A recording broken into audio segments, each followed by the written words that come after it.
Independent Senator Angus Hines. He serves on the Armed Services and Intelligence Committee, also recently traveled to Saudi Arabia. Senator, thank you very much for being with us. The breaking news this morning is that these missiles were recovered in the Saudi desert, and there's a very high probability, CNN is told, that they were fired from an Iranian base near the Iraqi border.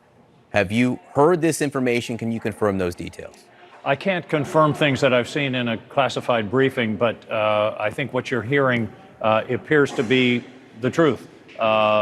Even if the Houthis don't have the technology to do something like this, I just think it's unlikely from the beginning that it came from anywhere but Iran, and the details that you're reporting seem to be confirming that, and that's not inconsistent with anything that I've learned over the last 24 hours. And then the question becomes, what then? What if they were fired from an Iranian base close to the Iraqi border? What do you think the U.S. response should be?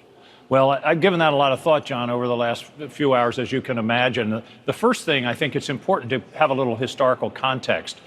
I think the unfortunate and unwise decision of the administration to walk away from the Iran nuclear deal really led us to where we are today. There was no reason to do that. The deal was flawed. Everybody knew that. But the way to approach it was to build upon it, build on our international coalition, and work on some of the issues like Iranian proxies, like Iranian missiles. Instead, we walked away. We put all the pressure on Iran, and now we shouldn't act surprised when they strike back. Number two, I think the president should stop tweeting altogether about this and stop making off-the-cuff remarks. This isn't domestic politics.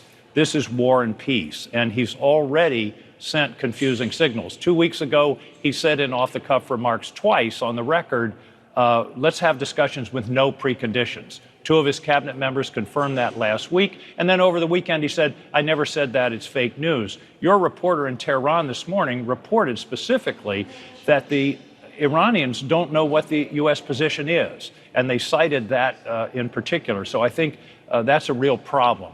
Number three, we should not be offloading this decision to a 33-year-old crown prince in Saudi Arabia who doesn't, frankly, have a great record of good decisions. The president sent a tweet over the weekend saying, we're going to wait and see what the kingdom wants to do, or something to that effect. That's just not the way to go. Let me read people exactly what that tweet said. The president wrote, Saudi Arabia oil supply was attacked. There is reason to believe that we know the culprit, are locked and loaded depending on verification, but we're waiting to hear from the kingdom as to who they believe was the cause of this attack and under what terms we would proceed.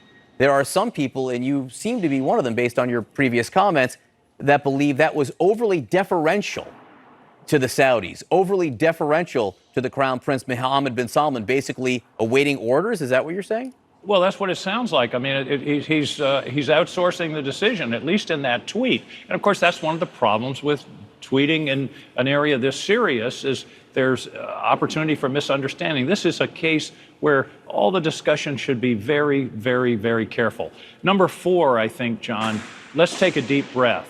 There's not an emergency here. This isn't an imminent threat to the homeland. There's time to consider the facts and then to consult with our allies, the European allies. Yes, consult with Saudi Arabia, UAE, Oman, the other Gulf countries, Israel, and also talk to experts. Last week, as you mentioned, I was in Saudi Arabia. Our ambassador there, John Abizaid, who used to be the CENTCOM commander, is one of the smartest guys I've run across in a long time. That's somebody who should be in the highest councils of this decision-making. I think that's really important. And then finally, the thing about the summit, I was thinking about a summit yesterday. A summit is the top of a mountain, but underneath it is a whole mountain of preparation. And this administration gets it backwards. They have the summit first and then try to backfill the information and the diplomacy. They should start with the quiet discussions, the long hours of negotiations, and then end with the two leaders hopefully being able to reach some kind of conclusion. They're doing it backwards. It didn't work in North Korea. I don't think it's going to work in Iran. In fact, today the Iranians said they don't want any discussion. So this is a very, very dangerous situation. And I think one of the points that I make is let's take a deep breath, not react immediately, because a war with Iran would be catastrophic. You said it's a very dangerous situation, given what the president has written on this, given, as you say, that he has been saying conflicting things on his position toward negotiating with Iran. What's your level of trust that he will handle this with the delicacy that it requires? Well, I'm not encouraged because, frankly, some of the people that I wish were there, I wish Jim Mattis was in the room right now. I wish H.R. McMaster was in the room. He doesn't even have a national security advisor. So that's a worry. This is a decision that should be based upon a lot of consultation with allies and with advisors. That doesn't seem to be taking place. And that's why my piece of advice number 2 is let's not do it on Twitter and off-the-cuff comments as you get onto the helicopter. Senator This King, ought to be carefully considered. Senator King, you had a chance to visit Saudi Arabia where you met with the Crown Prince Mohammed bin Salman. Right. And I understand, as you put it, you confronted him directly with some of the past Saudi actions, namely what has been discovered by international investigations and widely believed in the United States to be his involvement in the murder of Jamal Khashoggi. Can you talk to me about that meeting? Well, I can. It was a very direct meeting. I've been to a lot of these kind of meetings around the world. Usually they're sort of formal and I wouldn't say scripted, but not very informative. This was over an hour, informal. He's not a formal sort of stuffy guy, so it was a very direct confrontation.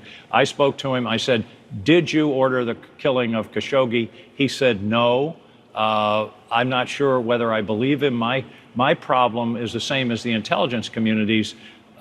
He has total control over what goes on in Saudi Arabia. It's hard for me to believe that an operation of this magnitude and complexity would have taken place without his knowledge and consent.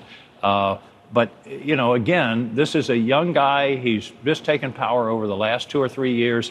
I don't think his decision making has been all that exemplary, going into Yemen the way they did in a very heavy-handed way as an example. So that's what takes us back to that tweet that you read, where the president seems to be deferring to him as to what our response should be. I don't think that's the case at all. Senator Angus King, independent from Maine, always a pleasure to speak with you. Please come back very soon. Thanks, John.